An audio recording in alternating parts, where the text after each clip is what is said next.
All right, we're going to go ahead and get started. We're continuing with section 5.8. And so we're going to finish this section today and then go on to the CR24 section. These formulas that we're talking about yesterday, these are using, we write the formula that we were working with yesterday here. AT equals A sub 0 e to the KT. So this is the growth formula that we're going to be using here. And they give us a table. So we want to identify, first of all, information that's provided on this table. This 53.4, this was the initial population, and then we want to know what it is in 2011. So this is actually, it's right here is your A sub 0. And this value here is going to be your K value. Now, from 2000 to 2011, this is basically telling us that so going from here to here, that's going to tell us that T equals 11. So if you're going from 2000 to 2011, T is 11. So now we have three pieces of information that's been provided on here.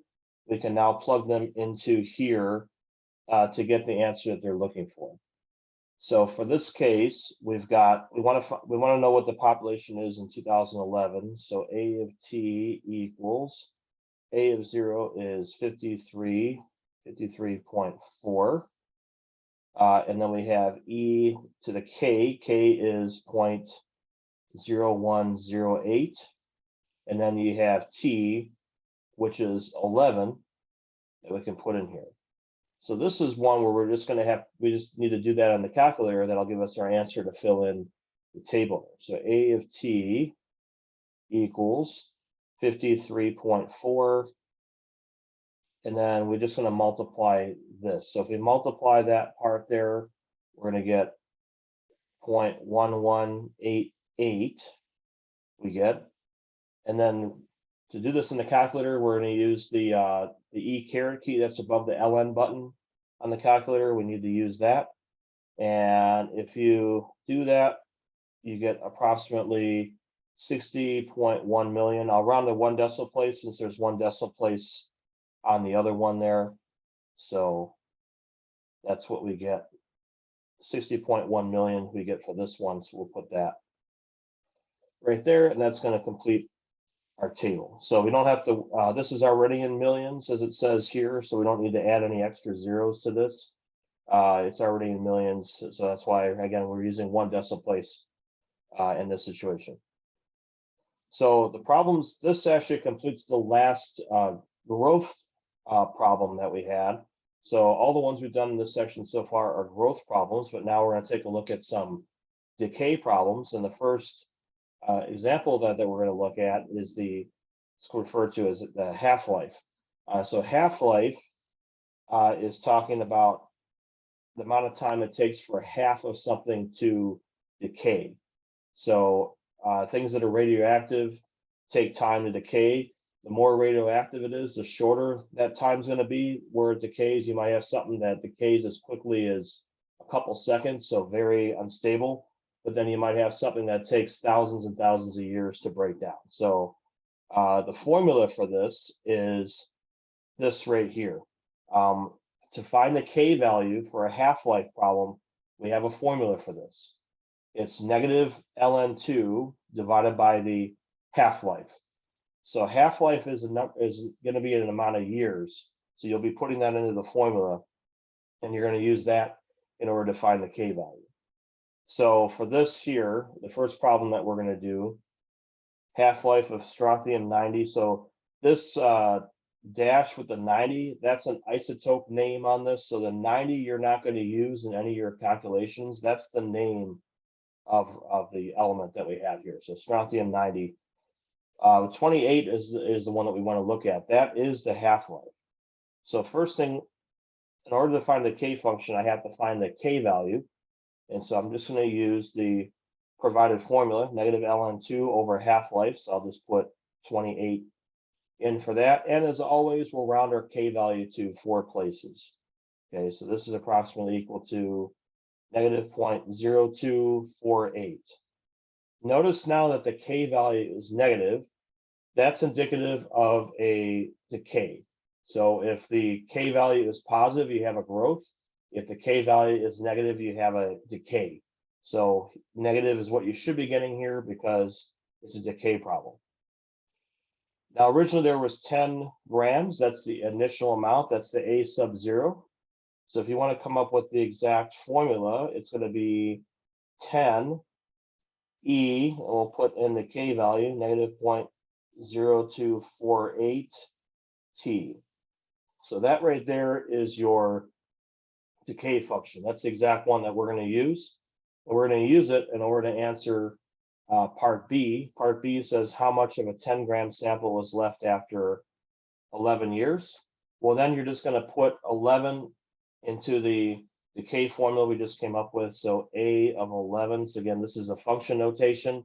This means you're putting an 11 in for time, does not mean multiplication there in that case. So we have 10E, and then we have negative 0.0248.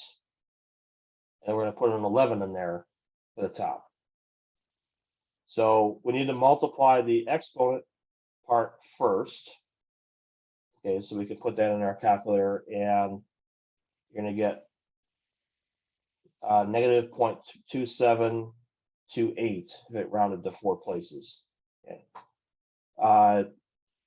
Then you're going to use the button above the ln, that E caret. You're going to use that on this problem as well, and that's going to give you 7.61 grams. So again, it depends on what they want you to round to. This doesn't tell us what to round our final answer to. That all depends on what the instructions say in my open math. So in this case, we're just rounded to 2 places, so 7.61 grams.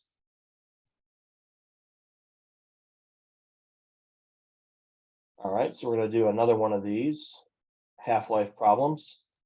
So the half-life of radium-226. So again, the 226 is a isotope name. We're not using 226 in any of our calculations.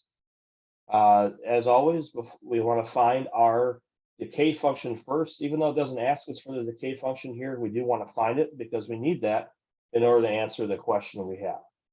So first thing I need to do is find the K value. So I have negative ln2 over, we want to use 1620 because that's the half-life that's given. Now, depending on what kind of calculator you have, some calculators may not automatically display this as a decimal and may change it into scientific notation instead. So you might actually have a calculator that does negative 4.27868 and an E and a negative 4. So your calculator may display this depending on what kind you have. If you have a graphing calculator, it may just display the whole decimal for you, but some scientific calculators will display it depending on which one you have. It may give it to you like this. Well, in that case, what you would need to do is move the decimal place 4 places to the left. And so so in this case, I'm actually going to use negative 0.0004. Now, yes, it would be more accurate if we used the 27868 and put that afterwards. But again, we're just going to round this in this case to 4 decimal places. That's going to be enough accuracy here in this case. So I'm just going to use that negative 0.0004. Make sure you don't use negative 4.27 because then you'll get a real big number or a real small number, I should say, and it's not going to make any sense with this problem. So if you have an E afterwards, remember that's scientific notation that you want to change your calculator from that into a decimal is what you want to do there. Let's come up with a formula. A of T equals, there's a 2-gram sample that was originally there, so that's your initial amount, and at 0.0004. Okay, so this here is our decay function if it asks for it. But we're going to move on to the next step. It says how much of a 2-gram sample is left after 1,000 years. So we'll put 1,000 in there. And put this, oh, I forgot the T in my formula above here. Formula above, there should be a T in the exponent position there. Because now we can put 1,000 in for the T value. Then we'll multiply this, and so that's going to give you negative 0.4 when you multiply the exponents. You put that into your calculator, and that's going to give you 1.34 grams. Okay, so 1.34 grams would be the answer in this case. Now, again, you might get a slightly different number. You might get a 1.35 or 37, something like that, if you were to use all the decimals. But again, 4 decimal places is going to be enough. And also, I'll take a look at that on the test as well. And so if you're close enough, I'll give you full credit for it. In case my open math marks you wrong, I always go ahead and check all that just to make sure it's correct. If you get something wrong with the homework questions have been adjusted, so it should give you a little leniency. But if you're noticing some problems with that, just send me an email and let me know about it. Okay, now here is another application of a decay, and that's going to be the Newton's law of cooling. It's what it's called. Now, the way Newton's law of cooling works is that, so imagine I'm going to draw a little graph here for you. So imagine if you have like a cup of coffee and you put it on the counter and we let it cool. Okay, what's going to happen is it actually resembles a cooling trend that kind of looks like this. So it's going to do a bunch of cooling in the beginning, and then eventually it's not going to cool as fast. So it ends up being a decay type function. Now this dotted line right here, this is actually going to be like a room temperature. So eventually it's going to cool down, and it's going to eventually reach the atmosphere, the surrounding atmosphere pressure, temperature rather. That's what it's going to eventually get to. So that's what the dotted line represents. So again, it's not just a straight line decay, it's actually more like a exponential in a way that we have. So here is the formula, and I put all the variables underneath what they all mean. But we have U of T is the final temperature after cooling, after a certain period of time. That's what it cools down to. The big T, there's 2 of them in the formula. That is the temperature of the surrounding atmosphere. So that's kind of what this dotted line would be. Eventually, whatever you're cooling is going to eventually come very, very close to the room temperature if you let it sit long enough. The U sub 0, that's just your initial, that's the temperature right before cooling. So as soon as you pull something out of the oven, or as soon as you make a cup of coffee, that's how hot it is. And then the K is your cooling constant, and of course it's going to be negative. We also have your T for time up here as well. Now, this time actually can be in terms of any unit of time. So we can use minutes, years, it doesn't have to be specifically years. So usually we use minutes on this, but it can be any unit of measurement. So we're going to run through one of these type of problems. So here we got a pizza is removed from the oven, and it has a temperature of 450 degrees. So first thing, before we start using a formula, let's go ahead and identify everything that's been provided here. So we have a pizza is removed from the oven, so it's basically 450 degrees when we take it out. That is the initial temperature before cooling. So I have U sub 0 is 450 degrees. It's left sitting in a room that has a temperature of 70. Well, that's going to be our big T. That is the temperature of the surrounding atmosphere, the room temperature. That's what that is. After 5 minutes. Okay, so that's little t. Okay, little t is 5 minutes. The temperature of the pizza is 300 degrees. That's going to be the temperature after the cooling has occurred. So that's going to be that's this U of T. Now we don't know what the cooling constant is. We have to find that in this case. So the first thing we need to do is find out what formula we're going to be using, and then we can answer these last 2 questions that are on here. So we have to find the formula first. Well, we do that by plugging everything all into here. So we're going to get 300 equals, big T is 70 plus, so I'm just following this formula up here. U sub 0 is 450 minus 70. I have e to the k, and then I'm going to put a 5 in there for the time. So this is the initial setup by plugging everything all in. We need to simplify this, so let's do the parenthesis part first. So 450 minus 70 is going to be 380. 380 e to the 5k. Okay, so that's what we have. So 380 e to the 5k. We need to isolate the part that has the e in it. So the first thing we need to do is get that term by itself. Now here's a common mistake and error I see people making is I see people accidentally adding the 70 and the 380 together. Okay, but remember that these are not like terms, so you're not able to add these together because it's connected with multiplication. That's what tells you it's not part of that first term. So 70 and 380, those are different terms, not like terms. We can't add them together. Instead, we're going to subtract 70 from both sides. We'll get 230 equals 380 e to the 5k. Then we're going to divide both sides by 380 because we want to get the e term by itself.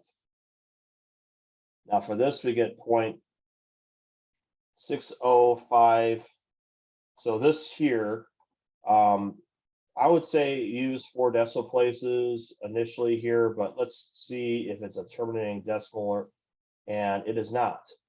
Okay, so this is not a terminating decimal, so you're going to get 0.6052. I'm going to put dot, dot, dot just to indicate that it keeps on going. Now, when you're doing these calculations, especially with this kind of problem, you want to leave that decimal in your calculator. Don't round it. Don't round that decimal. Go ahead and leave it all in your calculator, because in the next step, we're going to take the natural log of both sides, and you want to keep that in your calculator so that way you can hit the natural log button to get it. So in the next step, what I would do is I would take natural log of 0.6052 dot, dot, dot. Okay, so there's more decimals that come after that. And then ln e to the 5k. So I have ln 0.6052, continuing the decimal there. And then the ln e are going to cancel out.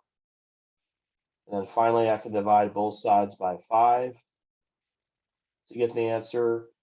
And so when we get down to that, the k value, if we round it to 4 places, is going to be this here, negative 0.1004 is what you should be getting after that. So again, don't round this number inside the parentheses, leave it there.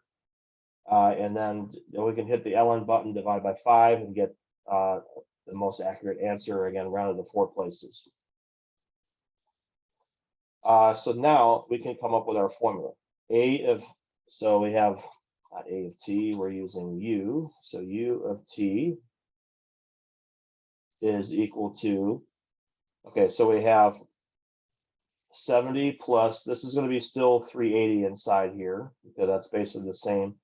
And we have e to the negative 0.1004 t.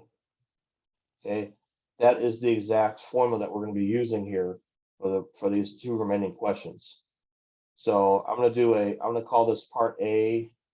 Doesn't say it, but we'll call it part A and part B here. So part A, it says what is the temperature of the pizza after 20 minutes? We're just going to use our formula we came up with and put a 20 in there for time. 70 plus 380 e, we have negative 1004 times 20.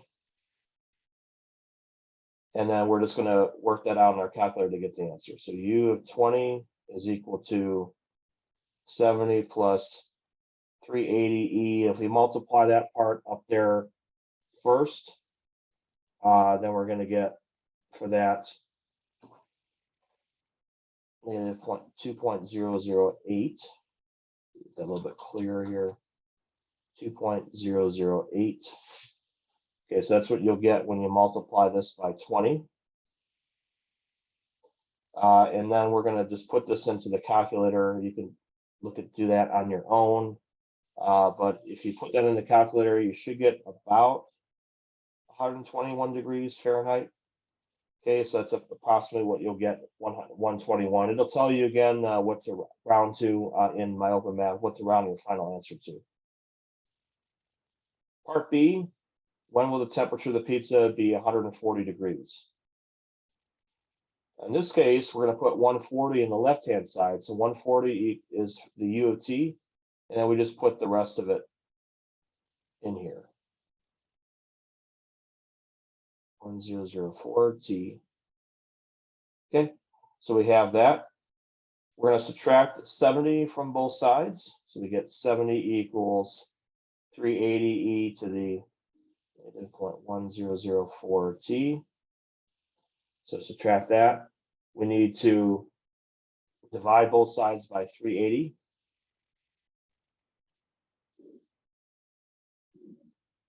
Okay, to divide that by 380. Again, if it doesn't go in exact, then you want to keep all the decimals in your calculator before you hit the LN button. So this is another case where it's not an ending decimal. So 0.842 ... Okay, what you're going to get equals e to the negative 0.1004 T. We're going to take the natural log of both sides. So natural log of 0.1842. And then if we take the ln of the right-hand side, I'm just going to go ahead and go directly to this step. We know that from before, whenever you take the natural log of both sides, ln e is going to cancel. So it's actually okay just to jump down to this step here. If you take natural log of the left-hand side, natural log of the right-hand side, the e is going to go away on the right-hand side. And so then we just get rid of that. So if you divide both sides, we'll do that here. And if we do that in the calculator, your time is approximately 17 minutes you get here. So that's how long it'll take to cool down. So again, it's asking for when will the temperature of the pizza be 140?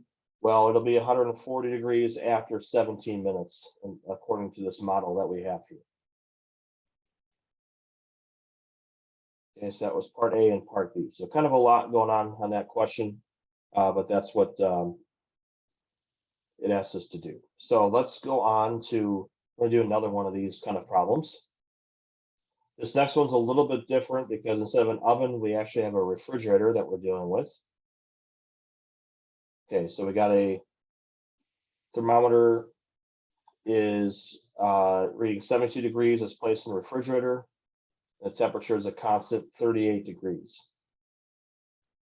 Okay, so initially before cooling, that's 72 degrees. So our U sub 0 here is going to be 72 degrees. Okay, next, the surrounding temperature, that's going to be the temperature of the refrigerator, 38 degrees. So we have that one. After 2 minutes, okay, that's lowercase t, the thermometer reads 60 degrees. Okay, so that means that that's what the temperature is after cooling has occurred. Okay, so here's all the information that has been provided, and so now we'll put it into the formula. So again, the formula that we have here is T plus, and then we have U sub 0 minus T e to the KT. So this is our general Newton's law of cooling formula that we have. Okay, so now we have that, we're just going to plug everything all in and find the exact formula, which is the K value. So we're going to put, this is 60 here, big T is 38, and then we have 72 minus 38, e to the kt. Next, we're going to simplify inside the parentheses. Again, following our order of operation, that's why we're doing that. That's going to give you 34. Don't add 38 and 34. They're not like terms. Instead, you want to take 60 and subtract 38 from it. So 22 equals 34 e to the kt. We want to divide both sides by 34. And that's not going to, it's going to give you a decimal that does not terminate. So it's going to be 0.6471. Again, there's some dots after that. It does continue. Equals e to the kt. Once again, in order to find the k value, we have to take the natural log of both sides. So natural log of 0.6471 dot dot dot. ln, taking the ln of the right hand side, automatically you're just going to get the, oh, and the t, I should have actually put the whole time. I didn't even put the time in there. Let me just put that in here since we have it to solve for. So for all these here, your time was given as 2. So I should have put that in there all the way. And so times 2 times 2 times 2. And so this is actually just going to be a 2k down here. Okay, so now that's 2k. Then divide both sides by 2. And your k value is approximately negative 0.2177. Okay, negative 0.2177 you get for k, which means we can write our exact formula, 38 plus 34 e to the negative 0.2177. Okay, that is our general, or specific, I should say, specific Newton's law cooling formula for this information. So now we're going to do a part A, and we have a part B here. So part A, what will it read after 7 minutes? U of 7, we just put a 7 in for the time since we just found this formula. There's a t up here, 2177 times 7. So negative 0.2177 times 7 you get for that. And then 38 plus 34, we need to multiply that part in the exponent position, and that's going to be negative, negative 1.5236. Yeah, I don't want to shorten this decimal. I do want to keep all the decimals there. You don't want to round anything in the exponent position because that's going to throw your answer off. So you definitely want to make sure you keep all the decimal points in there when you're doing your calculations. Putting that all into the calculator, if you work that all out, then the answer is you get approximately 45.41 degrees.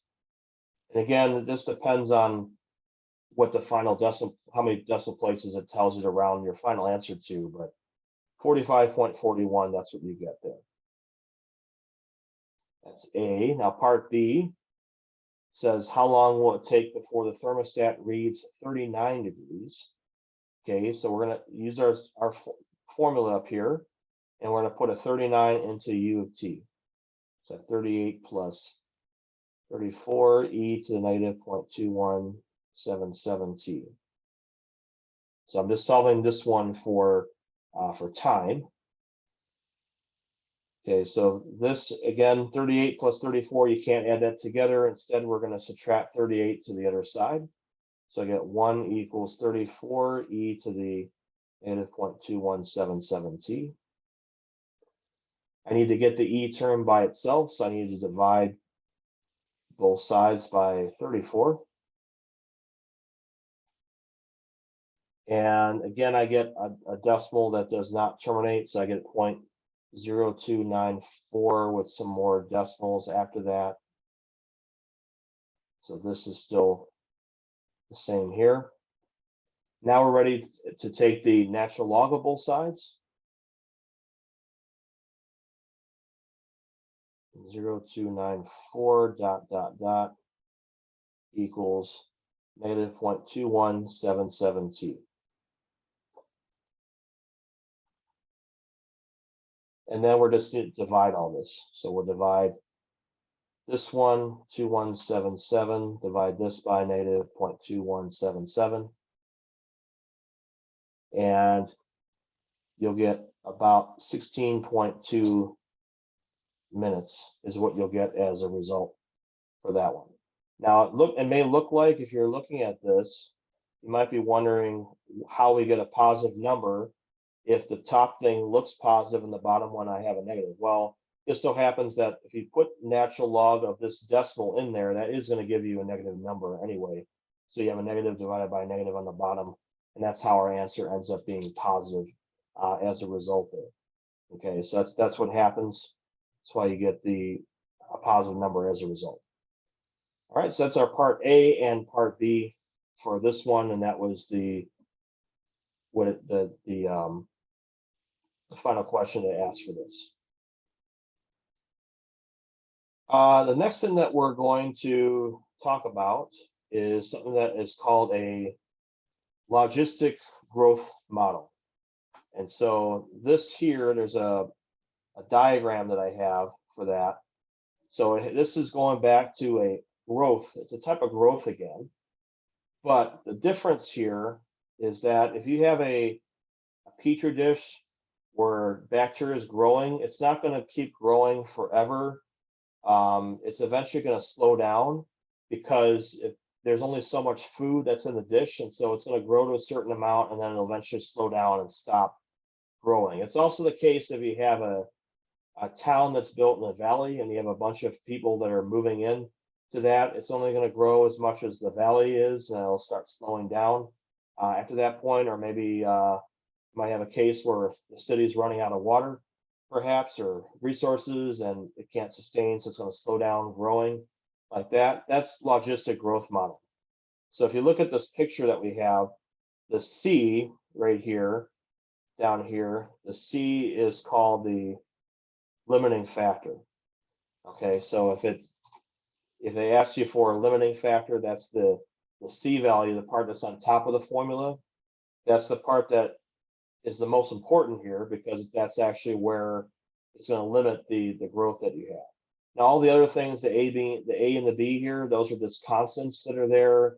The B is like a growth constant in a way, as it is. But we have kind of increasing, and then it's starting to slow down. So it gets to a certain point. It's called the point of inflection. We're not going to find that actually, but that's what it's called here. It'll grow fast, and then that's where it'll reach a certain point where the growth slows down.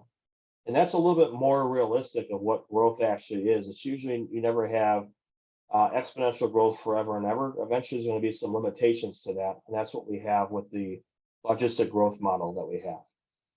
So we're going to do a problem that is based off of that, and we actually have something that has to do with the population of Canada in millions since January 1st, 1900, can be approximated with this formula. Now the T that's here represents the number of years since 1900. So for instance, if you want to know the year 1990, for instance, that means that your T is actually going to be 90, not 1990. That's how it works with something like this. So you kind of go through a couple different questions that's asking you based on this. It says evaluate P of 0 and evaluate its meaning. Okay, well, P of 0 means we're just going to put a 0 in for the time. So 55.1 over 1 plus 9.6. We have E, and then this is going to be negative 0.02515. And then we're going to put in a 0 in for this.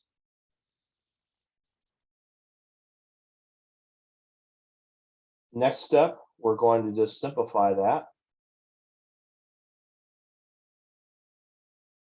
Now this part, anything times 0 is 0. So that's going to become e to the 0 there. And anything raised to the power of 0 is actually a 1.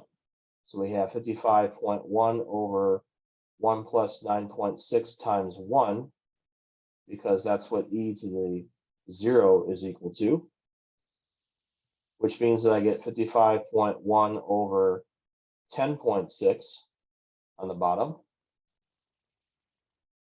And then if I put that into the calculator, that's approximately equal to 5.2. Now it also says evaluate its meaning. Okay, so what the meaning of this is, if I'm evaluating p of 0, that's 0 years from 1900, which means that I just found the population of Canada in 1900. So that means that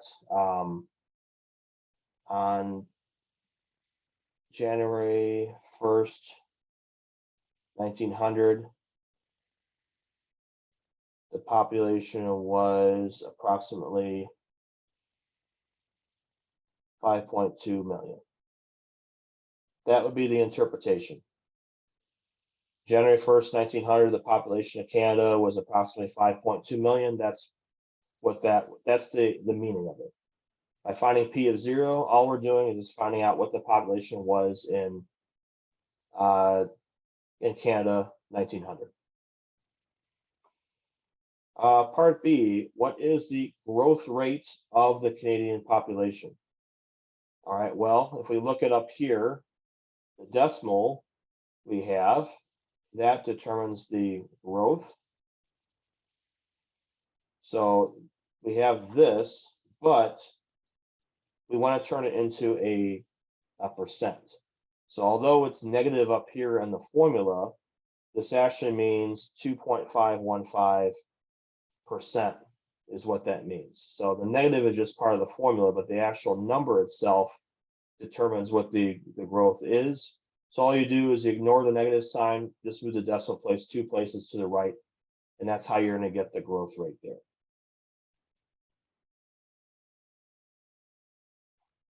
By the way, sometimes this also asks for the, depending on what problem that you have, let me do a second part. What is the limiting factor?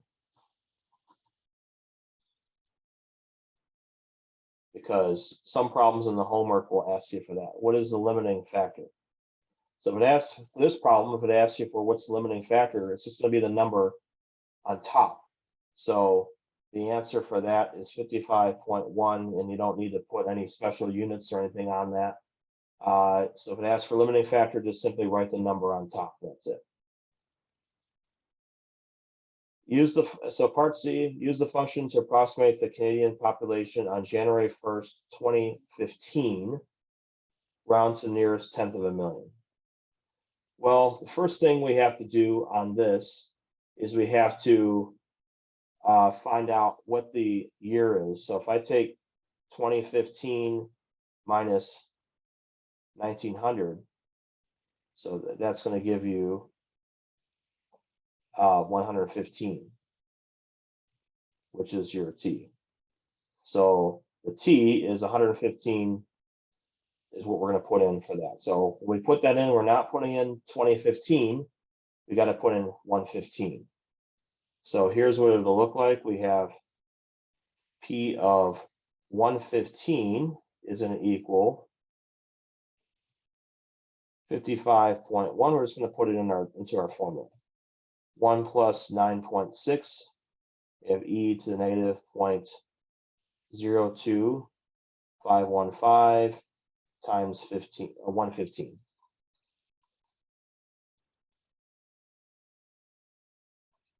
And that's what it's going to look like. Okay, so that's going to be your setup for it. So we'll just do this in steps here. 1 plus 9.6. We're going to multiply the exponent part out first, and you're going to get negative 2.89. Again, I'm going to leave all the decimals in here, 225. So that's the decimal we have up on top. We want to put this bottom part into our calculator. So I want to do 55.1 over 1. So I'm going to put in, I'm actually just going to put all this in together. So if you put that into your calculator on the bottom, you're going to get 1.53233 ... It continues on this. It's not a terminating decimal. So when you divide it, you just want to keep all those decimals in your calculator when you divide. So again, this part, just put that into your calculator separately on that, and then want to divide. Now when you divide it, you're going to get approximately 36 million. So again, that just depends on whether they want you to round it to the nearest whole number or not. But in this case, we'll round it to the nearest whole number. About 36 million is what that is. Now, it may seem like this answer may not sound correct, because if the population in 1900 was 5 million, and so in 2015, the population of the whole country is only 36 million. And yes, that actually is correct, because Canada has a very, very slow growth rate. 2.515% is not a whole lot from year to year. And there's just a lot of empty space in Canada. There's a lot of city centers, but there's a whole lot of nothing kind of in between. And so that's actually accurate. 36 million would be pretty close to what the actual population was in 2015. Then part D we have from the model, during which year would the Canadian population reach 45 million? Okay, so in this case, I have to put a 45 on the left-hand side of the formula. And I have 55.1, 1 plus 9.6, e to the negative 0.02515 t. Okay, so I'm just setting the whole thing equal to 45. Now, it's probably going to be easiest for us to get rid of the fraction. So I'm going to do a cross multiply on this here. So if I multiply this, I get 45 times everything that was in the bottom. E to the negative 0.02515 t. All that's going to equal 55.1. All right, so then the next thing I can do is, instead of multiplying 45 throughout this, it's going to be easier if you just divide both sides by 45. That way we don't have the parentheses anymore. So I'll just divide this by 45, divide this by 45. 1 point, I get 1 plus 9.6. E, so I have this whole decimal. On the right-hand side, that's 1.2244 with some more decimals. Okay, so in this case, you want to keep that decimal in your calculator or store it. Okay, we'll just go ahead and keep that. If we subtract 1 from both sides, then we get this, 515t equals 0.2244 with more decimals. Next step is I want to divide both sides by 9.6. So I get e to the negative 0.02515 t equals, and so if I take 0.2244 divided by 9.6, then you're going to get this decimal, 0.02337 ... That's going to keep on going more there. So we want to keep that whole decimal in your calculator, because the next thing we'll do is take the natural log of both sides. And this is the step where the e goes away, because we're taking the natural log of this number. 337 ... keeps on going. And then finally, we're just going to divide both sides by negative 0.02515. We just do that on both sides like this. And then that's going to allow us to get the answer there. So okay, so we're going to divide both sides there, and then finally we get the answer is going to be about 149 we get by going through all that there. Okay, so taking the natural log of both sides and then dividing it, we get 149. Now, that's not going to be the answer that we're going to put here. Now, the reason why that's not the answer is because remember that your T, your time, has to do with the number of years since 1900. Okay, so we actually have to add 149 to 1900. So if I do this plus 1900, then I get the year 2049 I'll get for my answer. Okay, so that's what you want to do here. So again, you want to be careful because it's asking you to find in what year it says. Okay, so in what year, we have to be careful about that, about what it's actually asking. Okay, so for doing that, that's going to end up being your answer on 2049.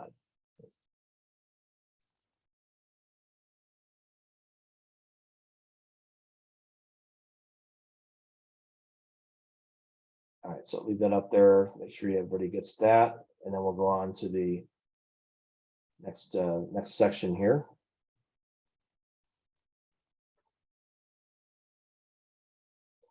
All right, let's go on now to the next section. So this next section is a bit of review. So you might have seen this section before. Okay, so for this, it has to do with solving system equations with graphing, substitution, or elimination. And so we've got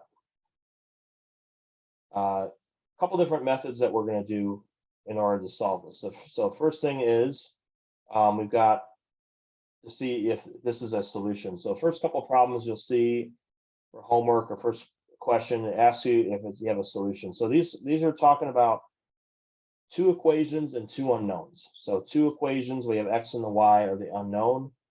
And so we're going to put x, this is x and y we have for each of these. It just says determine if that's a solution. So what you're going to do is you're going to plug in the x and the y into each equation separately, and you want to see if you get a true statement. If you get a true statement, that means it's a solution. If you don't get a true statement, it's not. So I'm going to do 10 minus 4 equals 6 for the first equation, and I get 6 equals 6. So yes, that checks. Now the other one is 1/5 times 10 plus 4. That has to equal 6 as well. So that's 2 plus 4 equals 6. And so that checks as well. So we can say that 10 comma 4 is a solution. Okay, so that's a solution. So that's all you have to do there to check for solutions is plug it in, and that's it. Okay. Next thing we're going to talk about is there's different ways of solving what happens with this. So these are lines, and so there's 3 different ways in this section we'll talk about: graphing, substitution, and elimination. So the first thing we'll look at is the graph. So this method, as it says here, you're just going to graph the 2 lines and see where they cross. So this is kind of a review of the graphing. Again, these are automatically given to us as y equals mx plus b format. So we just have to draw the 2 lines, and we'll see where they cross. So definitely, if you're doing this at home, it's probably good to have some kind of a graph paper just for accuracy so you can see. Of course, these you'll be doing, when you do these in the homework, you'll be drawing the lines directly using the drawing app, so you can just solve them automatically just by drawing them completely within My Open Math. Okay, so they'll be, so you're actually going to graph both lines it's what it'll ask you to do. So for this plus 4, we start with the first equation. That's going to be the y-intercept. Okay, and with that, you're going to go, the slope is the number in front of the x. So you're going to go up 1 over 1 to here. And in fact, the graph is just going to keep doing that. It's going to go through basically all these right here. You don't have to show all these dots, but it basically goes up 1 over 1 and it goes like that. So I'm just going to draw a line in that connects all these like that. Next thing is I'm going to draw in the negative x plus 8. So 8 is way up here at the top. And then the slope of this negative, that means that this is like negative 1 over 1, you can think of that as. So it's going to go down 1 and 1 to the right. And we just keep doing that all the way like this. And here is the second line that's drawn. And what you're going to do is you're going to look at where the two lines intersect, and that's going to be the answer to the problem. You just read the coordinate off of the graph. That's 2, comma, 1, 2, 3, 4, 5, 6. So 2, comma 6, that would be the answer to this system, and that's what you would put. You just enter in a point, just like that. And so the lines cross, so we do have a solution there in that case.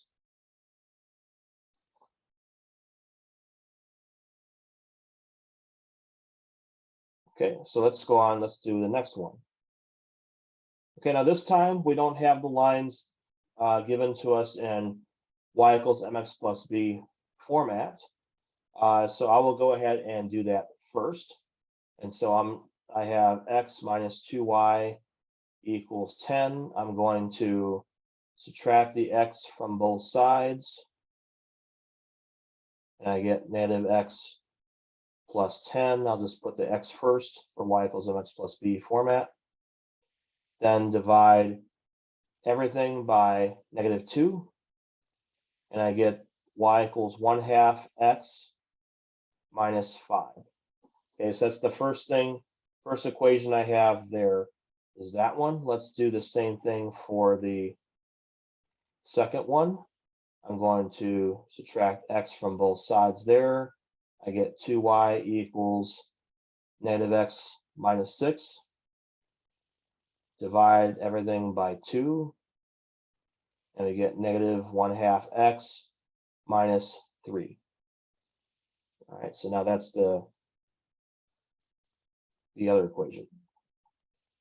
Now that I've solved for both of those, we can now graph this.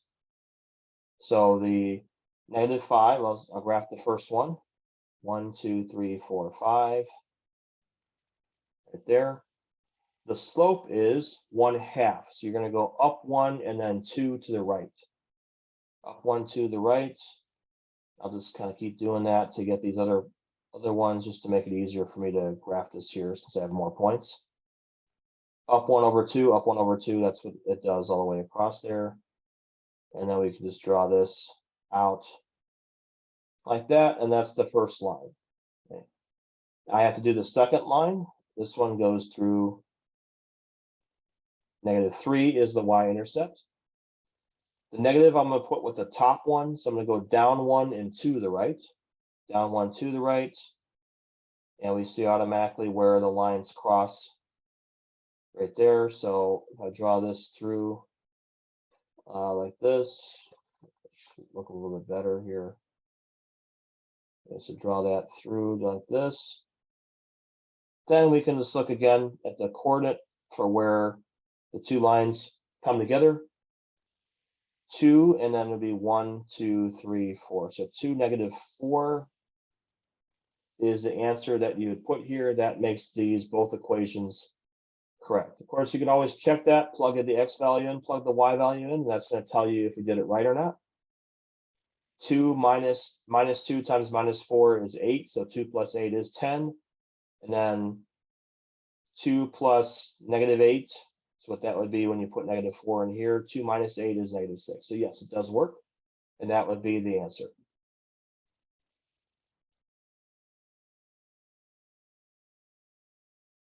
This next one equation is already provided for us in slope-intercept form, so we just need to work with the top one. 5x minus 3y equals 15. We want to solve for the y. So we're going to subtract the 5x goes to the other side, becomes negative. Divide both sides, everything by -3. We get y equals 5/3 x minus 5. Okay, so that's what we get when we solve the other one. -5, 1, 2, 3, 4, 5 goes down here. 5/3 means we go up 5 and then 3 places to the right. So we go 1, 2, 3, 4, 5 over 3. So we get that there. And so our first line will look something like this. Next, we have the other one. The other equation was already given to us in that form. Okay, so I've got -5 again here, and I have -2, which means that the slope is go down 2 and 1 to the right. So down 2, 1 to the right. You get that. So we have a line that's going to look something like this. And we see it crosses actually right on the y-axis right there. So 0, -5 is the equation of your where the lines come together. If you put a 0 in for x, you do get -5. You put a 0 in for x here and put -5 in there, you get 15 equals 15. So yes, that is the correct answer. Makes both equations correct. And so that's the solution. We're going to do one more of these graphing questions. So we'll do this one, and then we're going to go into, actually I'll do two more here for you. And then we'll go on to what the more algebraic ways of solving these. All right, so this one right here, I want to solve this by graphing. All right, so again, we're going to solve for y for both of these. Okay, so subtract the x to the other side. So again, because it says graphing, I do have to graph both lines like that, even though there might be other ways of doing it algebraically speaking. We still want to do this one graphing only because it tells us to in the instructions. 1/2 x plus 1 we get for the first equation. The second equation, we're going to do the same thing, subtract the x to the other side, divide everything by 2, you get y equals -1/2 x plus 5. All right, so we have both of those here. So now that we have that, we're going to graph the first line. There's a 1, go up 1 over 2, like this. And so the line will just go through, look like this. That's the first line. Second one is 1, 2, 3, 4, 5. It goes up. That's the y-intercept there. The negative I'm going to put with the top, so we're going to go down 1 over 2. Down 1 over 2, there it is. That's where it crosses the other line. So the second line is going to look like this. And the intersection here is going to be 4, 3. 4 for the x, and we go up 3. So 4, 3 is the answer on this one. Now we're going to do one more question with graphing, and then we'll take a look at the substitution method here. So one more with graphing, we're going to solve, again, put it in the y equals mx plus b format. So there's a whole lot of that here in these problems.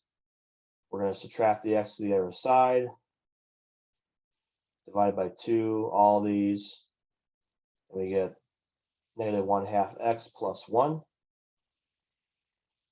The other one, we're going to do the same thing, solve for y. So we need to move the 2x to the other side, becomes negative. divide all the sides by 4, and we get negative 1/2 x plus 8 we get for that one. We got a question in the chat. What was the answer for the last one with only one equation in slope form?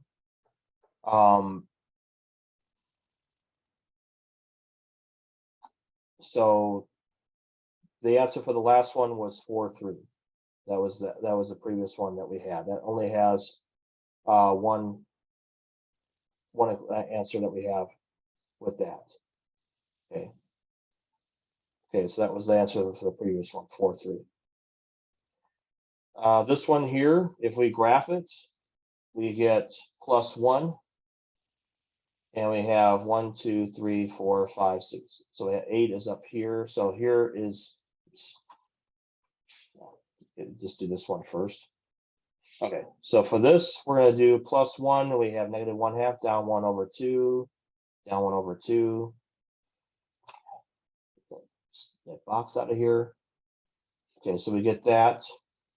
And if we do this one, we get that line right there.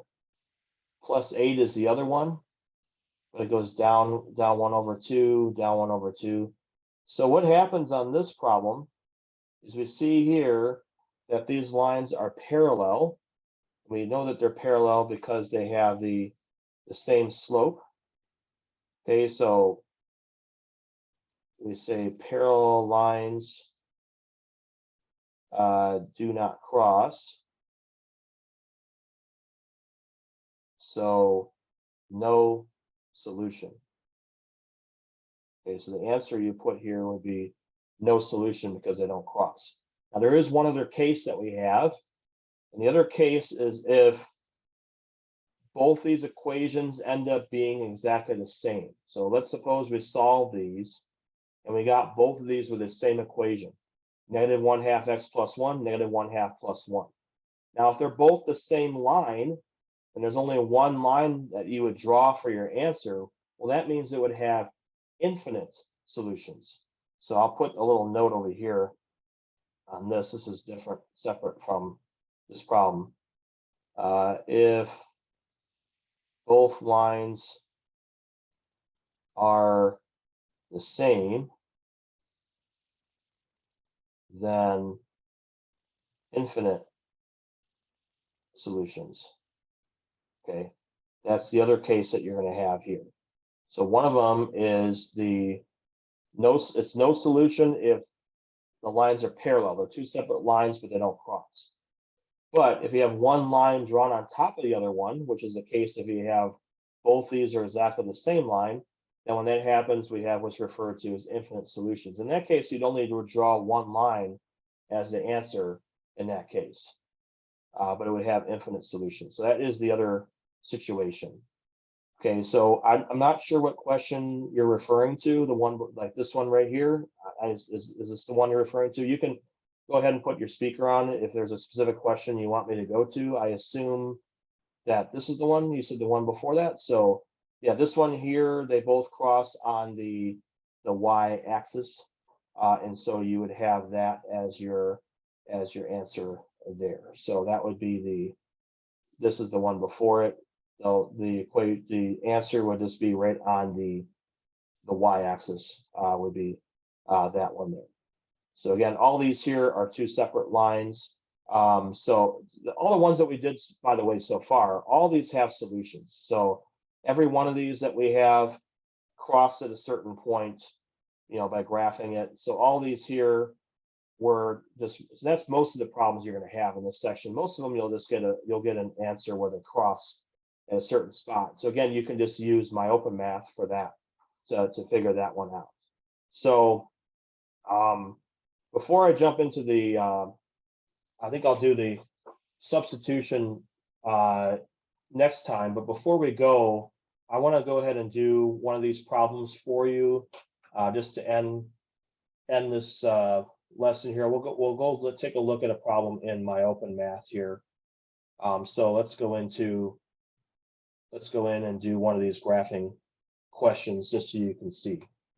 Okay, so let's just go to one, pick a pick a better one here. Let me see which one.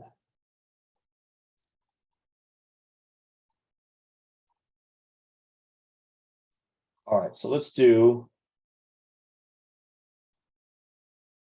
Okay, so here's one that we'll take a look at. Okay, so we'll take a look at this question here. So you should be seeing that. So solve the system equations by graphing. So each of these, you would want to first find the, put all these into the y equals mx plus b format. Okay, so we have that first. So since we're looking at that one now, what we're going to do is I'm going to open up a blank page for you, and I'm going to write these out. And so that way we can work on this first before we jump into the MyOpenMath. All right, so let me get down both of these equations, and then we'll flip back to the screen here so you can see how it works. So this is the one that we have. Actually, that is, hold on a second. You know what, let me regenerate another one because this is the same exact example that we already did. So let's get a different, yeah, this is better. Let's do this one. Yeah, somehow by chance, my homework question happened to be the same one as one I already did. So so in that case, I'll rewrite this out and then we'll do this one. All right, so write these down, and this is the one the problem that we'll end with today. All right, so let me flip back now to this screen, the blank page. Okay, so this is the problem we were just working on before. And so each of these, I want to get these into y equals mx plus b format. So for the first one, I have y minus 3, x minus 3y equals -9. I'm going to solve for this, bring the x over, divide everything by -3, and I get 1/3 x plus 3. The other one is x plus 3y equals 15.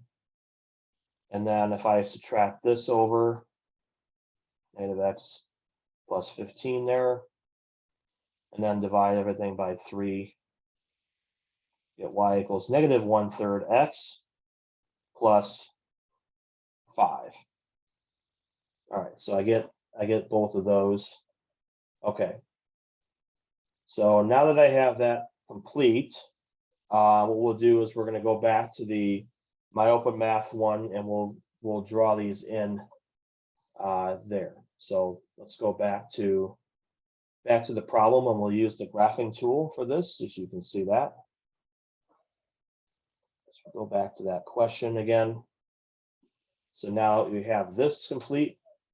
We'll have to draw both tools. So as you can see, the graphing tool has like 2 dots. So we're just going to pick 2 dots that are on our graph. So the first dot that we have is 0, 3, because that's where the graph crosses the y-axis. The next point we would go up 1 and then 3 places to the right, because that slope was 1/3. So we'll click that in there, and now we've locked in our answer there. So that's one of our answers. The second one, we're going to go to 5, and that was -1/3. Go down 1 and 3 to the right. So right there, it goes to the same point. So we can tell automatically now by using the graphing tool that the answer is going to be 3, 4. So it does have one solution. 3, 4, I'll put in right here. So as you can see, the problems that you're doing here, there's going to be 3 different choices. There'll either be one where you just type the solution in, or it might say no solution or infinitely many solutions like that. And so if I were to hit submit here, then everything is correct. So we graphed it correctly, and it goes through 3, 4. So that's the type of question that you're going to have with that. So I just want to do that last question before we go today. So right now we'll go back to the notes in case you have any question on that. But So does anybody have any questions before we go for today? We'll continue with this section tomorrow, of course, but any questions so far?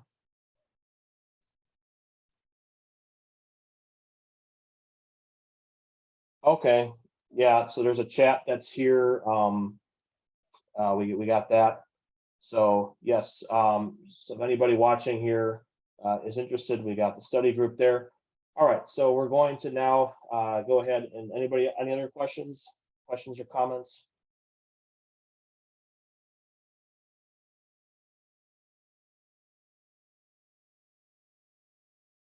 By the way, the chat number doesn't actually appear in the video that's posted on there for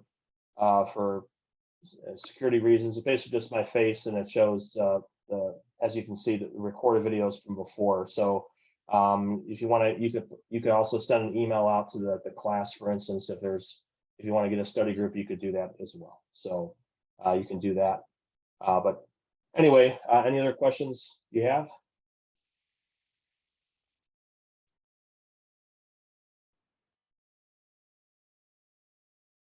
All right, sounds like not. So I'll go ahead and end this meeting. Enjoy the rest of your day. I'll see you guys tomorrow.